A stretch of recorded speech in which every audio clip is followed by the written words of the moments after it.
Let's say you run into a situation where you don't have the out anymore. You know you're 99 through and through, and your commander's just not the most helpful at this point. All your removals in exile or in the graveyard, and the other commander players at the table aren't being helpful against the one arch enemy. And the one question that enters your mind is, when do I scoop? Is it time to throw in the towel at sorcery speed? Maybe you go to your turn, you draw a card and see if maybe there's something that you're missing, some interaction that you can interact with on the battlefield that could give you a favorable outcome. Or do you do the spiteful thing and scoop at instant speed? Maybe your opponent has access to a permanent or a spell that belongs to you, and if you were to scoop, that spell or permanent comes along with you and they lose the ability to win the game. And that's one such topic I'm hoping to tackle today. Talk about when it's appropriate to scoop and when it's appropriate to not scoop, not give up the game, and play it out maybe through politics, through interaction, and maybe always try and find an out. When you feel like you don't have the interaction, maybe someone else does. And maybe when you've used up all your actions, maybe look towards future games and think about, why did I get here? Why don't I have enough removal? Why did I use all of it? Let's talk about it all through this post. User Distant8675 on our EDH 2 days ago says, is this poor sportsmanship to scoop when a player has a combo that completely blocks me out of the game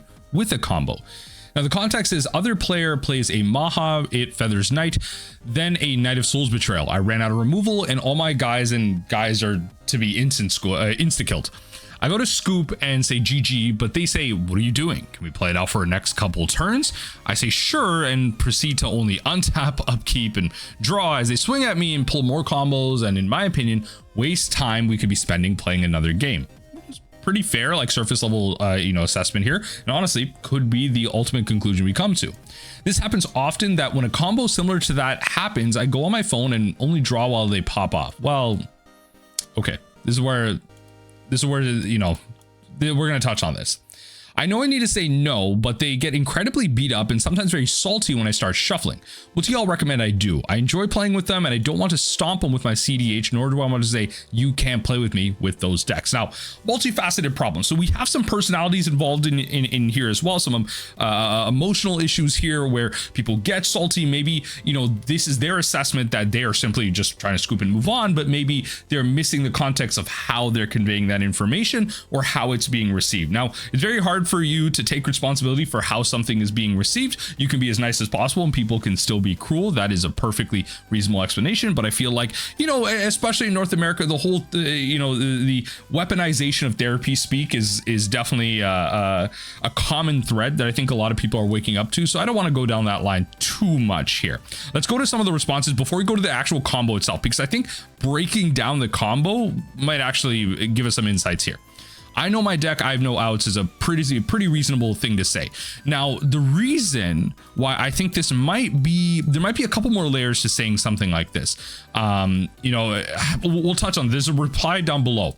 So this person says, no, scoop if the game is over. Though if you're going to win next turn, I'll wait them out, but not. And so, I mean, why would you even scoop here? So this doesn't make any sense. So of course you would just wait. Like if they can't win, they can't win, because that's not a game winning combo. That's just like, it's not even them winning the game. They're just oppressing you out of it. Like I fail to understand, because like even enter the battlefield effects work there, right? Like you play the creature, right? State-based actions are checked, but then the creature enters the battlefield as far as I'm aware, right? So ETB goes off, it just instantly dies. And so if you had an ETB like a Necrotal that was able to, well, Necrotal wouldn't, okay, well, non-black creature and all that stuff. But if you had an ETB that was able to bounce a creature, destroy a creature, it would work here on the Maha. Usually when this happens in casual games, I like to play, I'll turn to every player not winning the game, which is very interesting assumption. Sometimes it's very clear, sometimes it's not. And simply tell them, I don't think I could beat this and I'm ready to concede. If everyone agrees, can the game start over? A good job, dude, you won. Okay, so the problem with this, so this kind of ties along with that first statement. So this is one of the first problems with scooping in a group, right? It kind of outs the one player that has an option. A lot of combos like this aren't determinate. This isn't a game-winning combo. It's as I mentioned, it's a prison piece that stops everyone from advancing their board state. And we're going to go into it in a second. But then if the one player has an out, they have to then out themselves in this question to, I have an out, right? Like I have an out. let's play on the game. And now that person with the Maha combo turns to that person and focuses all their energy on them, and then stops focusing on the two people that say, I don't have an out. Right. And so this could come across in how you communicate. You could be like, I think I have something. I might be able to draw into something. Let's play it out. But then even then that can leave like a weird taste in the person for the person that is asking the question. Cause it's like, are you sure? Do you have an out? Why are we playing this out? Like, it's like it forces you into a weird situation regardless, right? Like it doesn't make sense to ask this question. I think where the onus ultimately is on the player which has the combo and needs to kind of determine the power level of the pod they're in and what that means for the rest of the table. If someone's already scooping, then that player should go about the rest of the table and ask like, hey, do we feel like the table might have an answer? Right? Someone might have an answer. If so, we can still keep playing the game if you feel like no one has an answer. You don't want to direct it. That's the thing, right? It's like, do you feel like collectively you can work together to come up with an answer? If so, then maybe let's play on the game. It's not, can you have an answer? Do you have an answer? Can you figure something out? No. None of that. You don't want to ask that. So let's go into the combo itself. So Maha, specifically being a creature, right?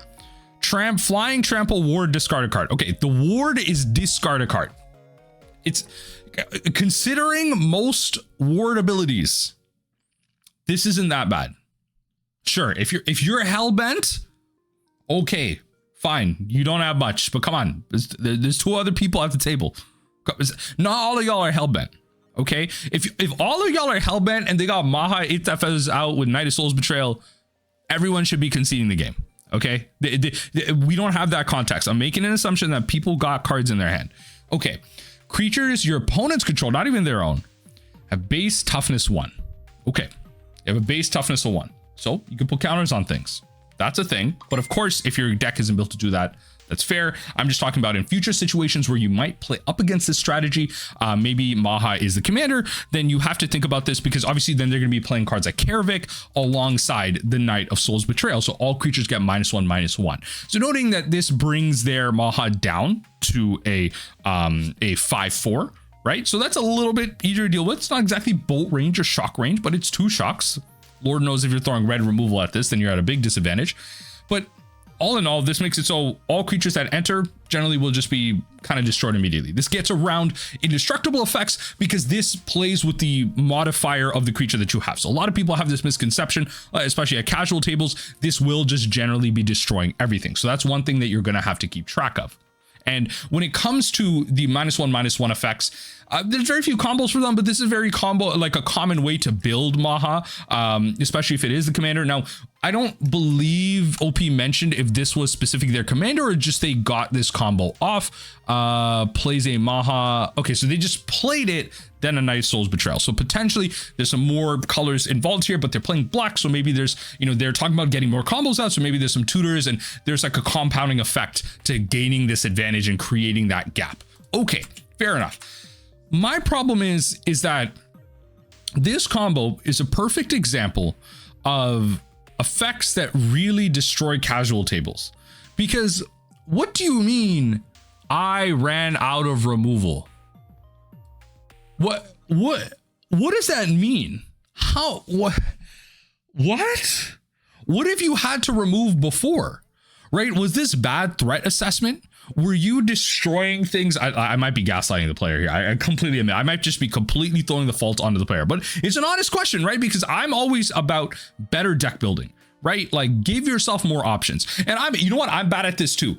I'm not going to act like I'm a perfect deck builder either, but I always try and make conscious decisions to try and create synergistic pieces in my deck that not only works with my theme and my strategy, but also may have like some incidental removal. Like if I'm playing, 5-color Scarecrow, a Reaper King, Shapeshifter, Tribal, I'm not just going to be playing like a bunch of shapeshifters. I'm also going to try and play a bunch of shapeshifters like Mask Vandal with like enter the battlefield effects and all that stuff, right? Like I want to play cards that don't just act as lords and stuff like that. Like they have to interact, they have to do things, right? And so you have to have answers in your deck for multiple situations. And I hope in the future that OP here maybe added a piece or two of removal. And another thing that you could employ is also, I doubt that everything that you removed had to be removed. I doubt it. That's a very rare situation. Think about the last time you played a commander game, right?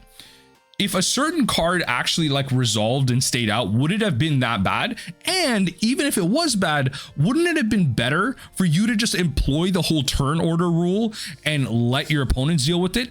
Too many times I see in casual tables, and this happens at my tables too, and I try and actively stop it because it is an important political piece to use, where you need to use the turn order. So many times, you know, player one, right? It goes 1, 2, 3, 4. Player one plays a threat, and then all of a sudden player three is like, hold on, oh yes, that's getting countered. Hold on, because player two still has to make a move. Player two may have had the answer, and it may have actually been worse for them, and they are forced to use the answer here. And instead, player three could have saved that answer, because if you went in turn order, player two could have then employed a counter spell or removal spell, and player three wouldn't have had to do anything. Now, of course, if it was a removal spell and player three had a counter spell, sure. If you don't need to let it resolve, then player three has the advantage here. They definitely want to get rid of it, in which case still player two has that advantage, knowing that, okay, it's going to go around the table. Maybe I have both options here. I know my opponent's playing blue. My player three is playing blue here. Maybe they have a counter. I'm just going to pass. I'm not going to use it. So this is one of those situations where it's like, maybe it's not that bad for you. And if you force your opponent to answer it, it might have actually just been better overall for the rest of the table. It might have given you a winning advantage here. It might have given you the ability to play another removal spell and kind of take away the game from there. So it's all about manipulating the resources you have at hand. Yes, you could be playing more removal spells, but you also have to assume that there's some amount of removal spells being played by your opponent. There's some amount of answers that your opponent is playing as well, right? This is like, you know, one of those classic things in life, right? That, you know, people talk about with people pleasers, or, you know, people that wear too many hats at the job, right? Like, there's a lot of situations where like you don't benefit from being the best at your job. There's a lot of people in many jobs. I would say the vast majority of people in any job out there are mediocre or middling at their job. They're not the best at it, and they're not the worst at it, but they can still succeed and get there to the top. And I'd like to kind of provide that advice to many of you. You don't need to be the best. The old adage of C's get degrees, right? And so if you are the one with all the removal, all the interaction, the best deck out there,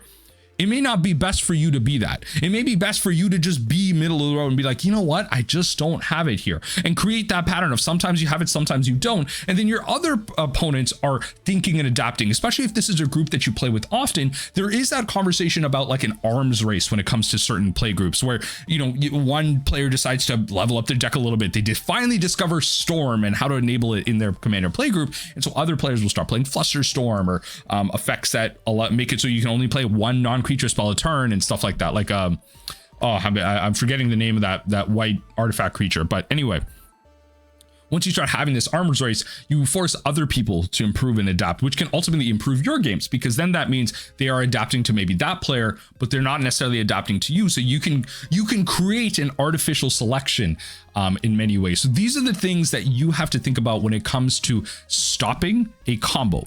But when it comes to poor sportsmanship and scooping the game, let's talk about that from here. So scooping the game, there's a whole lot to discuss when it comes to what's on the field and what's not. At a base level, I genuinely believe that through good communication, you should be able to scoop at any point. I think the regular baseline statement of, you know, them playing out the game, but the rest of the players not having a good time, and it feels like they're wasting time, that's a valid argument to be made, because a lot of people have limited amount of time. Maybe they head to the LGS once, maybe they only hang out with their friends once. And these are the type of things that you need to be considering when you're playing out your combo that might be oppressing the rest of the group. And so when it comes to something like that, you have to be ready to take the hit as the combo player and be like, okay, I need to end it here. I'm not going to be able to play out my combo because I played this out maybe a couple of times and it's pretty determinate. If it's a new combo, maybe that you might ask like, hey, this is the first time I'm playing this deck, just for my own practice kit. Like, are you guys okay? Are you people okay with me just playing out the combo here? And then in the future, you can be like, okay, I'm going to do this, I'm going to do that. It's like that one time, am I cool? Are we cool to win the game? And so that person being salty could be multi-layered here. If you have played this combo out multiple times, just let the other people have it. This is a communication problem. This is a player problem. And this might be a problem with someone who maybe doesn't get to play the deck a whole lot. And that's up to them to communicate. It's not up to you to always accommodate to other people, right? You have to let other people make the mistakes, do the bad thing. You don't always have to be the savior here. Let other people do the other thing, and it's your job to actually sometimes not be accommodating. You don't have to. We're social creatures at the end of the day. You do have an onus to a certain degree to care about other people's feelings. If you don't think so, I think that's utter garbage, and you've let the therapy speak get way too far to you. It's a mix of both. You don't have to care about everyone's feelings all the time. You do sometimes though. In a situation like this where I'm talking about a combo being played out multiple times, you should just be able to communicate and scoop and say, hey, you played that combo multiple times. We know it's determinate. I don't really want to play this out. We have a limited time, maybe another hour. We could get another quick commander game in. Is that cool? But if you have a bunch of time, and maybe again, this is a situation where the opponents only play this deck the first time, then you say, hey, like as the player playing it, if the opponent says, I want to scoop, you said, hey, this is the first time I'm playing this deck out. I understand it might be a little bit frustrating, but are you sure that no one has any outs into it? I would really like to play this deck out as this is the first time I'm playing it. And so there kind of goes into the idea of like, when this happens often enough that when a combo similar to that happens, I go on my phone and only draw while they pop off. Okay. So this is my ultimate problem with the post, right? So this happens often enough. So you're saying you come up against prison type combos or combos that you necessarily can't interact with because you don't have enough interaction. This happens often enough where I just go on my phone. See, that right there is rude. It is my personal belief. It is my personal belief that if you sit down at a table, you should give your undivided attention to that thing, right? And I think a lot of people have this misunderstanding of levels, right? To how much you should give something attention to. People will give so much attention, as they should, to their partners, which is fair. You've entered into agreement with them. Maybe you're married to them. Maybe you live in a house with them. You have responsibilities, and that's fair. So you give them the respect to time. And so also you should be able to communicate with those partners and tell them, hey, for the next couple of hours, I will have limited availability. If it's an emergency, please call me, right?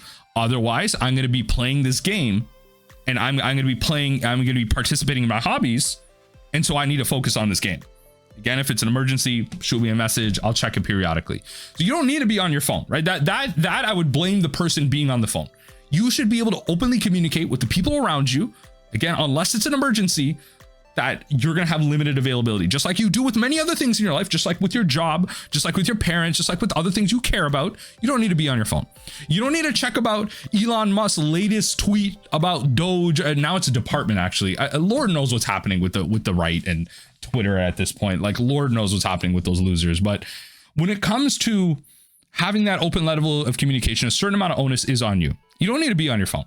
That's rude. Pay attention to the game. Everyone signed up for this social contract of entering this game. Play the game and focus on it. And if you want to concede and you want the game to move on, have a reasonable discussion, right? Because ultimately there are feelings involved. People do want to play their decks.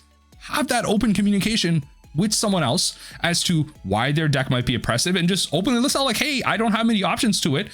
I don't know what I'm doing here. But then maybe if your opponents say like, hey, I think I might have some type of option, I'm not sure, it might not be the best, I'm gonna need the group's help. That way that person can maybe say, I might have an answer, but I'm going to need the group's help. That way it's like, it's not them necessarily being focused. They might still get focused down, but hey, then you might be able to present some resources to them. You might be able to play spells to aid them. Instead of drawing cards for you, you might be able to play a card that allows anyone to draw a card and point it at them so they can draw more cards and they can gain more resources. This maybe allows you to point the remaining pieces that you have in your deck towards them to help solve the problem. And then once they solve the problem, you might be able to get back into the game. And so these are the type of communication and conversations you need to have. This is not constructed magic. This is very much a casual table. And so you should be able to concede at any time you want based on the communication. You should be able to communicate this. Spite conceding is also like super rude in my opinion, unless it's like, it all depends, right? Like if it's something that your group is used to and like they have like a lot of fun about it and they're very open and honest about it, that's fine. That's great. That's like an open contract that you've entered with your play group and they're cool with that. As long as there's communication involved, yeah, go for it. But if it's something where you're doing it out of spite because you don't like something, maybe you're up against a play group for the very first time, that's your job to communicate. It's really crappy when you leave a poor situation, when you leave a poor taste in everyone's mouth just to save your own feelings because you can't self-regulate. That's all I'm saying. So ultimately, you should be able to concede whenever you want but you have to communicate that you should be playing more removal and more interaction. You should be building better decks, but you should also be using the resources at hand, well, such as the other players in the group, to be able to answer things like this, especially at casual tables. You don't need to have 10 to 15 slots be worth of interaction, but if situations like this happen often enough, I'm assuming that maybe this is a play group that you play with often, then you should be able to evolve together and not necessarily increase the power level of your decks, but work together and be like, okay, so when they're generally playing this deck, I'm like, okay, I know, yeah, they have like a path, they have like a disenchant. Okay, maybe I can throw some resources at them, they can draw into it, and stuff like that. Make your opponent have the removal spell instead of you, and then you can save your removal spells instead of saying, I ran out of removal, which is like a really, it's like a really weird thing. I don't know if you've ever had that happen to you in a commander game, but let me know what you think in the comment section down below. Is OP based here? Do you believe they should be able to scoop at any point? Do you think this combo is even oppressive? And do you think it's rude to just be on your phone? I might have just blabbed on at some point, but regardless, let me know what you think in the comment section down below. I think this is a very common topic that happens with a lot of casual tables here. It's one that I see often. It's one that I like to make sure people know that, just like in many parts of life, it's good to communicate.